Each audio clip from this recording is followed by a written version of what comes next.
It was supposed to be one of the happiest days of my life, balloons in soft pink and gold, cupcakes shaped like tiny bottles, laughter echoing through the room.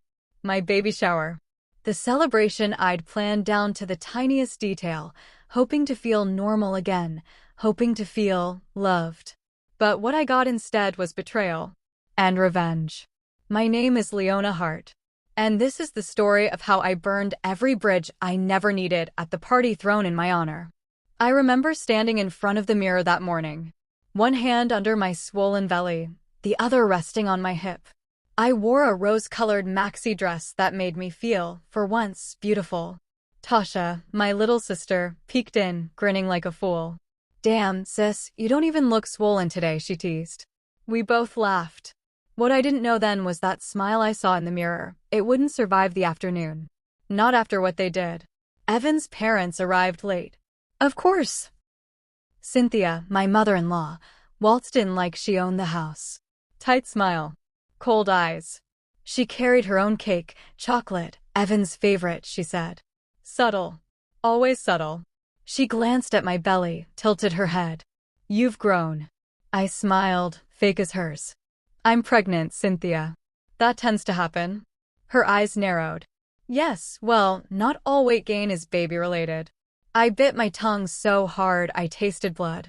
Tasha had to physically stop me from flipping the buffet table. Then there was Walter, Evan's father. Too friendly. Too present. The kind of man who lingered when he hugged you, messaged you at midnight asking how the baby was kicking. Just being supportive, Evan had said. He cares. Right. Funny how much care looks like obsession when you finally learn to see it clearly. The party was fine at first. We played games, opened gifts, laughed. Evan stood behind me, rubbing my back, whispering about how proud he was. But the whole time, Cynthia was whispering in his ear. And the whole time, I watched him shrink. Shrink from me. From the truth. And then she did it. In front of everyone, my family, his family, friends from college, coworkers, people who had watched us fall in love, Cynthia stood up. Raised her voice just enough. "We're getting a paternity test. Just to be safe." She said it like she was asking for more punch. And Evan, my husband, the man I built my life with, nodded. Didn't look at me. Didn't defend me. Didn't even flinch. "Can't hurt," he said. Time stopped. Some guests laughed nervously. Others froze. My mother dropped a plate. My sister clenched her fists. But me? I smiled. That same smile I had rehearsed in the mirror hours before. I stood up slowly. And I said, "Already did one." The room went silent. "But not for Evan," I added, letting my gaze fall on Walter. "It was for your dad." And then? Chaos. Gasps. Screams. Shouting. Walter turned pale. He nearly knocked over a table trying to leave. Cynthia dropped her glass. Evan just stared at me like I'd become someone he didn't recognize. Good. Because I wasn't the same woman who had spent years trying to win their approval. I was done. See, I knew. I'd known for months that something was wrong. The late-night messages. The lingering stares. The strange DNA test envelope that showed up addressed to me but with no sender. I ran it anyway. Micah is mine. But he's not Walter's grandchild. Not by blood. And when that test came back, I realized I had two choices. Let them control my narrative. Or flip the entire script. So I planned. I smiled. I hosted the party of the year. And then I burned their name off me like old wallpaper. Micah Hart. My son. My legacy. No longer theirs. Evan called me that night, 14 missed calls. He came by the next day. I didn't answer the door. He sent flowers. Apologies. Promises. But what he never sent?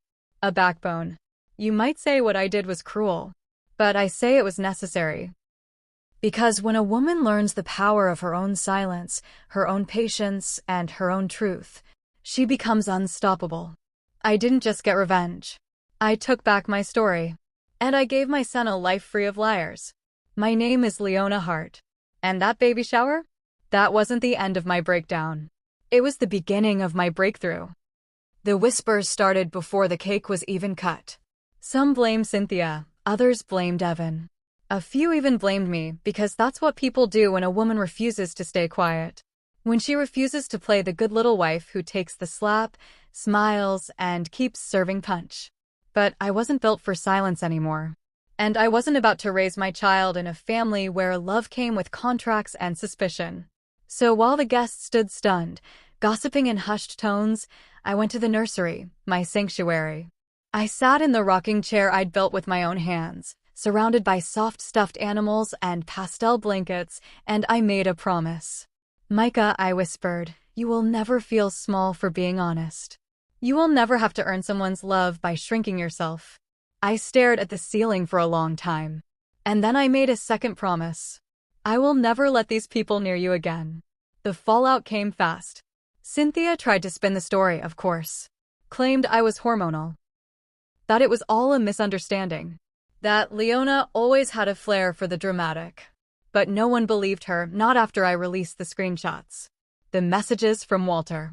The timing of Evan's DNA test request. The results from my test. Screenshots don't lie. But families like theirs, oh, they do. They lie so cleanly, so carefully, they almost convince themselves it's not deception. Almost. My mother stood by me. She said, "You're stronger than I ever was. You didn't just survive them, you shamed them." Tasha printed out a photo of me standing at the baby shower, chin high, belly full, eyes on fire, and framed it with the caption. She remembered who she was. I hung it in the nursery, right over Micah's crib. Evan moved out 2 days later. I didn't stop him. He asked if he could be there for the birth. I said, "You can sit in the waiting room. Like any other stranger." He cried. I didn't. I started over. Not in the way people post about online. New apartment, new haircut, new man. No. I started from something deeper. I wrote down every lie I had swallowed over the years. Every time I let myself be smaller to make them feel taller. And then I burned the list. In the fireplace. I watched the paper curl and crackle. Just like the version of me who once believed love meant tolerance. Micah was born on a rainy Tuesday. He had a full head of hair and the loudest cry the nurses had ever heard. That cry? That was his birthright. That was his refusal to be silenced. The judge granted me full custody 3 months later. The DNA results sealed it. Walter was never seen in court. Cynthia submitted a letter trying to keep peace. I didn't read it. Peace doesn't come from cowards. It comes from closure. Sometimes people ask if I regret what I did. If I regret humiliating them at the baby shower. If I regret turning a celebration into a public spectacle. And my answer is simple. I didn't turn that moment into a spectacle. They did. I just turned the lights on. And when the truth came out, when I exposed the rot in their roots, something beautiful happened. I bloomed. Not because of the revenge. But because I let go of the weight of being liked, accepted, or tolerated. And I picked up something better. My dignity. My voice. My freedom. My name is Leona Hart. And the day they questioned my loyalty was the day I questioned their right to stay in my life. And I answered. With fire. And grace. And silence so powerful, it spoke louder than any scream ever could. The months after Micah's birth were quiet, but not empty. I spent long nights rocking him under the soft hum of the nightlight, humming lullabies I barely remembered learning. I watched his chest rise and fall, his tiny fists curl in sleep, and I knew this was the only thing I ever needed to get right. And I was. Without the noise. Without Evan's half-hearted apologies. Without Cynthia's cold perfection or Walter's wandering gaze. For the first time in years, I could breathe. Healing didn't come in big, cinematic waves. It came in moments. In folding tiny socks with steady hands. In laughing at 3 a.m. when Micah spit up on my last clean shirt. In watching the mail pile up without checking for custody threats or passive-aggressive birthday cards. I learned how to find joy in the ordinary. Because revenge had set me free, but rebuilding gave me peace. Micah turned 1 on a Sunday. The living room was full of love, no tension, no lies, no side glances. Just friends who stayed. Family who chose me. And me, stronger, softer, smarter. I baked the cake myself. Vanilla with a blueberry swirl. Tasha helped decorate. My mom wept when Micah took his first wobbly step right in front of the picture wall, underneath that framed photo she gave me. The one from the baby shower. The moment my world cracked open. Underneath it now, I placed a new quote. Not as a reminder of pain, but as a testimony of rebirth. It read, "Some women break. Others break through." Evan sent a gift that year. A little blue elephant, stuffed and smiling. I didn't return it. I didn't call. I just added it to Micah's collection and moved on. Because forgiveness doesn't always mean reconciliation. Sometimes it just means releasing the weight they tried to hand you. And letting it fall without catching it this time. Years passed. Micah grew into a boy with curious eyes and the stubborn heart of a lion. He'd ask me one day, "Mom, why don't I have a dad?" And I'll tell him the truth. Not the gory parts. Not the courtroom. But this. You came into this world surrounded by noise. But you were born to rise above it. And everything I did, every fire I walked through, was to give you this life. There's a myth they sell women, that silence is strength. That obedience is loyalty. That endurance is love. But here's what I've learned. Silence is survival. Voice is power. And walking away? That's not failure. That's freedom. This isn't just my story. It's every woman's who smiled when she should have screamed. Who stayed when she should have walked.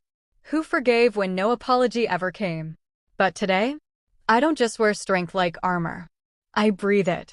I live it. And I teach it to the boy who saved me the moment I saved myself. My name is Leona Hart. And I didn't just get revenge. I reclaimed my name. I rewrote my legacy. And I raised a king in peace.